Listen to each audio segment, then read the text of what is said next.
বন্ধুরা, আজকে অসাধারণ মজার একটি গল্প নিয়ে চলে আসলাম আপনাদের মাঝে। বন্ধুরা, আশা করি গল্পটি না টেনে শেষ পর্যন্ত দেখবেন। অনেক মজার একটি গল্প।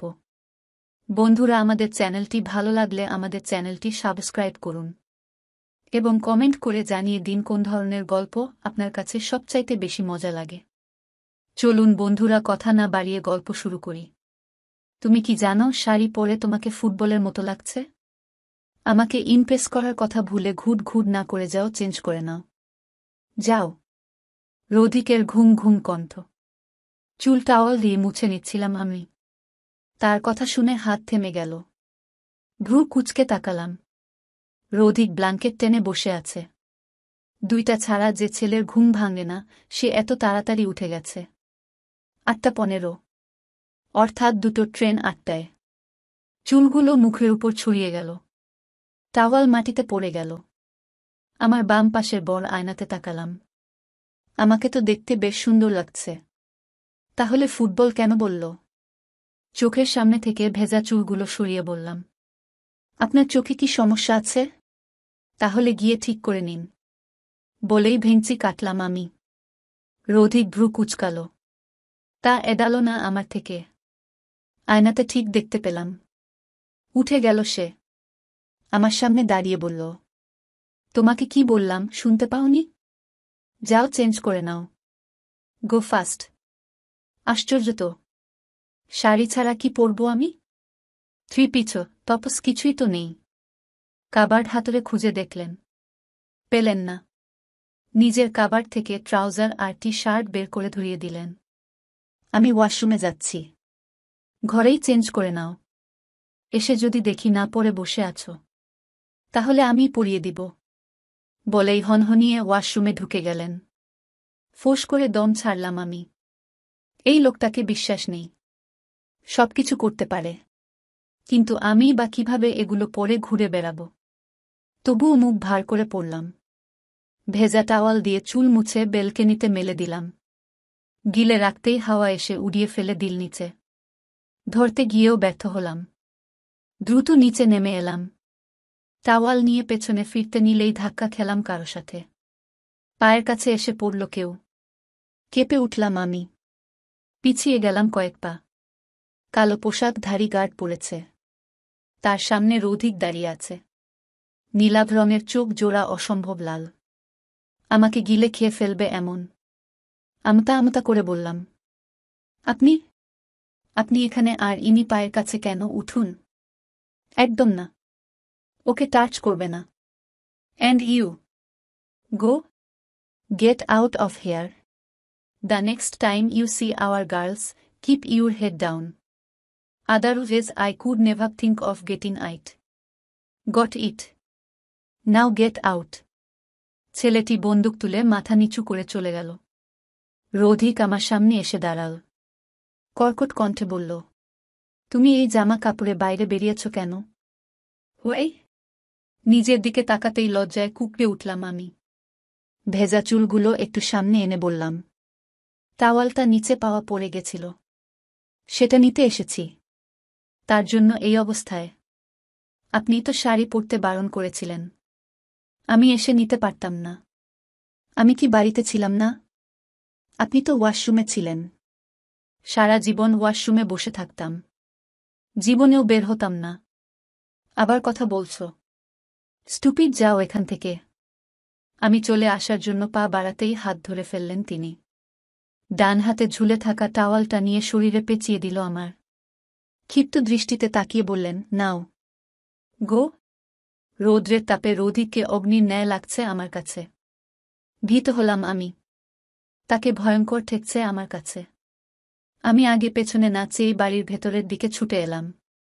এতটাই অনুতপ্ত ছিলাম, কিছু খেয়াল করলাম না। ঘরে ঢোকার আগেই ধাক্কা খেলাম কারো সাথে। থেমে গেলাম আমি। বিপরীত মানুষটির হাত থেকে ফোনটা মৃদু শব্দে নিচে পড়ে গেল। নিজেকে সামলে নিলাম আমি। আমার দিকে হিংস্র চোখে তাকালো বিপরীত তরুণী। দেখতে অসম্ভব সুন্দর। এই বাড়িতে প্রথম তাকে দেখছি। এর আগে দেখা হয়নি বললেই চলে। আমি তড়িঘড়ি করে ফোনটা তুললাম। ফ্লোরে পড়ার কারণে স্ক্রিনের কিছুটা অংশ ফেটে গেছে। ফোনটা তার দিকে এগিয়ে দিলাম, টেনে নীল হাত থেকে। নত কণ্ঠে বললাম, সরি, আমি আসলে। আর উচ্চারণ করতে পারলাম না। তার আগেই বিকট শব্দে চড় পড়ল গালে। পুড়ে উঠল জায়গাটা। মনে হলো কোনো গলিত আগ্নেয়গিরির লাভা গালে এসে পড়ল। হাতটা আপনাআপনি গালে চলে গেল। সামান্য একটা ভুল হওয়ার জন্য গায়ে হাত তুলতে পারে জানা ছিল না। আঙ্গুল তুলে রুদ্ধ কণ্ঠে বললেন, অসভ্য মেয়ে, চোখে দেখো না? চোখ কি মাথায় তুলে রাখো? আমার কত দামি ফোনটা ভেঙে ফেলেছ ধারণা আছে? রাস্তা থেকে তুলে এনেছে বলেই এমন চলাফেরা। 2 দিন হয়েছে আনতে না আনতেই জামা কাপড় ছেড়ে এইসব পরা শুরু করেছে।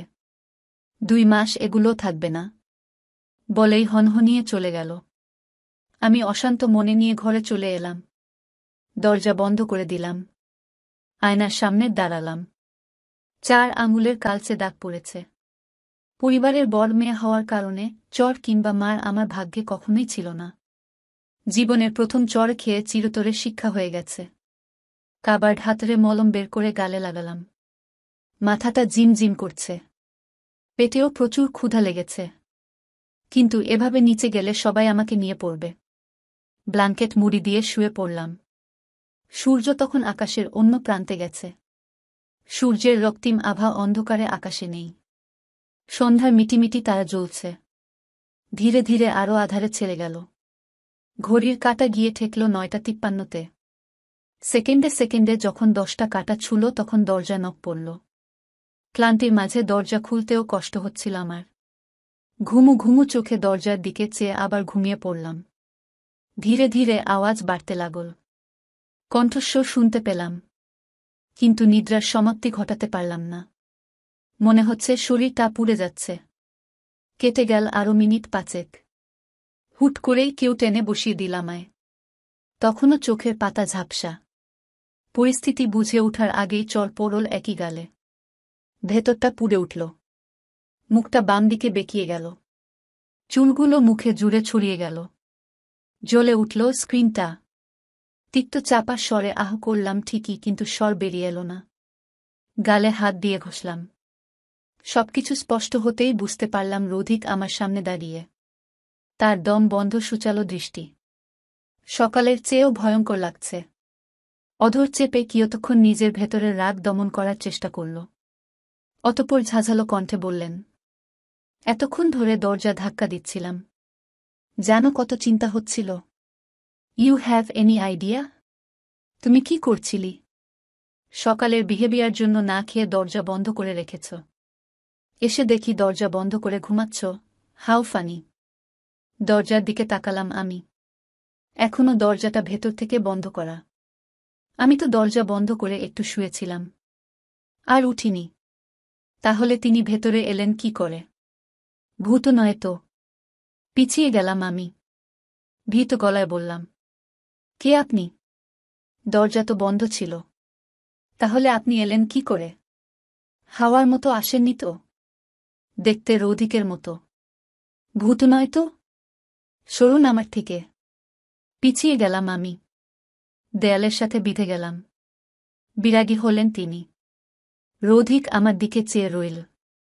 আমার সামনে বসে দাঁতে দাঁত চেপে বললেন, ঢং না দেখিয়ে চুপচাপ বসো। আমি বেলকেনি দিয়ে রুমে এসেছি। দেখো, হাতে ছুলে গেছে। হাত দেখিয়ে বললেন তিনি। আমার মধ্যে কোনো ভাবাবেগ হল না। রৌধিক আমার হাত ধরল। অন্য হাত গালে রাখল। মুহূর্তেই কেঁপে উঠলাম আমি। আহ করে উঠলাম। রৌধিক সরে গেল। আমাকে টেনে নিজের কাছে নিয়ে নিল। অসহায় কণ্ঠে বলল, সরি। আম সরি। সূক্ষ্মভাবে ভাবলেন তিনি। আমার গালে হাত রেখে বললেন, কি হয়েছে গালে? আমি সাথে সাথে চুল দিয়ে গাল ঢাকার চেষ্টা করলাম। সন্দিহান চোখে চাইল। ফট করে আমার হাত সরিয়ে খুঁটিয়ে খুঁটিয়ে দেখলেন। গালে হাত বুলিয়ে দিলেন। অতিশয় স্বাভাবিক কণ্ঠে বললেন, মাধুর্য, প্লিজ আরিয়ান, আমার ভুল হয়ে গেছে। এবারের মতো ক্ষমা করে দিন, কিন্তু প্লিজ এই ভর দুপুরে আপনার রোম্যান্টিক পানিশমেন্টগুলো দিবেন না। আরিয়ান দুষ্টু হেসে বলল, আরিয়ান, কি যে বলো না। এরকম করলে হয়? তোমাকে ডেকেছি তো রোম্যান্টিক পানিশমেন্ট দেওয়ার জন্য। মাধুর্য মানে? আমি কি এমন দোষ করলাম আবার যার কারণে আপনি আমাকে এই ভর দুপুরে আপনার ঐসব সকল রোমান্টিক পানিশমেন্ট দিতে ডেকে আনলেন? আরিয়ান, বাহরে! এই যে ভর দুপুরে নিজের এই বরটাকে একা ঘরে ফেলে রেখে অন্য একজনের সাথে গিয়ে বসে বসে গল্প করছো, এটা কি দোষ নয়? তোমার বরের বুঝি ভয় করে না একা ঘরে থাকতে?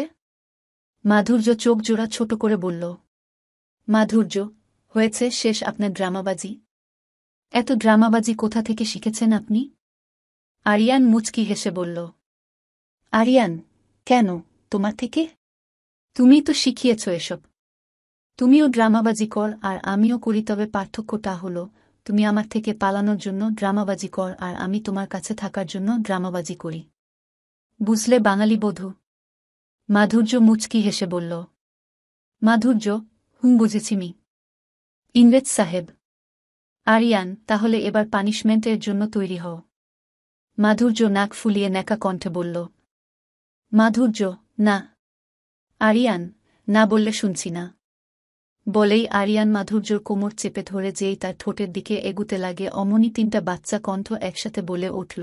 আরিয়ান দ্রুত মাধুর্যকে ছেড়ে দিয়ে সামনের দিকে তাকাতেই দেখে তার দুই ছেলেমেয়ে আর রাহার মেয়ে সামনে দাঁড়িয়ে আছে আর তাদের মুখে দুষ্টু হাসি লেগে আছে।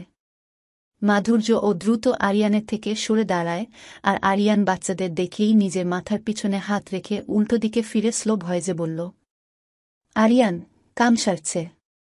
মাধুর্য দ্রুত সিচুয়েশন পাল্টাতে বাচ্চাদের কাছে গিয়ে ভ্রু কুঁচকে বলল। মাধুর্য, এই বাচ্চারা তোমরা এখানে কি করছ? তোমাদের না ঘুম পাড়িয়ে এলাম? ঘুমোও নি তোমরা? মাধুর্যর ছেলে আরিশান বলল। আরিশান, আমরা ঘুমোচ্ছিলাম তো মম, কিন্তু হঠাৎ আমাদের খুব জোর হিসু পেয়ে ঘেলথাই হিসু করতে উঠেছি। মাধুর্য ভ্রু কুঁচকে বলল। মাধুর্য, এই ছেলে, তোমরা কি আমাকে বোকা পেয়েছ? হিসু পেলে না হয় একজনের পাবে মানলাম, কিন্তু তাই বলে কি তিনজনেরই একসাথে? হিসু পেয়েছে? এবার আরিশা দ্রুত বলে উঠল। আরিশা, শুধু আরিশানের হিসু পেয়েছে, আমার তো পিপাসা পেয়েছে, আর রুবির কি জেন পেয়েছে। এই রুবি, তোমার যেন কি পেয়েছে? রুবি আমতা আমতা করে বলল। রুবি, আমার তো ইয়ে পেয়েছে মামানি। মাধুর্য ভ্রু নাচিয়ে বলল। মাধুর্য, ইয়ে মানে কি? রুবি, ইয়ে মানে আসলে আমি ভুলে গেছি মামানি, পরে মনে করে বলবো। হ্যাঁ? বলেই রুবি পিছন ঘুরে দিল এক দৌড় আর সেই সাথে আরিশাও দৌড় লাগাল রুবির পেছনে পেছনে। আসলে মাধুর্য যখন ঘুম পাড়িয়ে আসে তাদের, তখন তারা তিনজনে প্ল্যান করে ঘুমের ভান ধরে থাকে আর মাধুর্য ওদের ঘর থেকে চলে গেলেই তিনটা মিলে চুপি চুপি বাড়ির পিছনের দরজা দিয়ে বেরিয়ে বাগানে চলে যায় খেলার জন্য। খেলতে খেলতে এক পর্যায়ে তিনজন আবার নিজেদের ঘর থেকে খেলনা নিতে এসেই দেখে সামনে মাধুর্য আর আরিয়ানকে। যাই হোক, ওরা উল্টো দিকে দৌড় দিলে মাধুর্য ওদের পিছনে ছুটতে নিলে আরিয়ান খপ করে আবার মাধুর্যকে পিছন থেকে ধরে ফেলে আর বলে। আরিয়ান, শুধু শুধু ওদের পিছনে দৌড়িয়ে নিজের এনার্জি নষ্ট কর না তো বউ।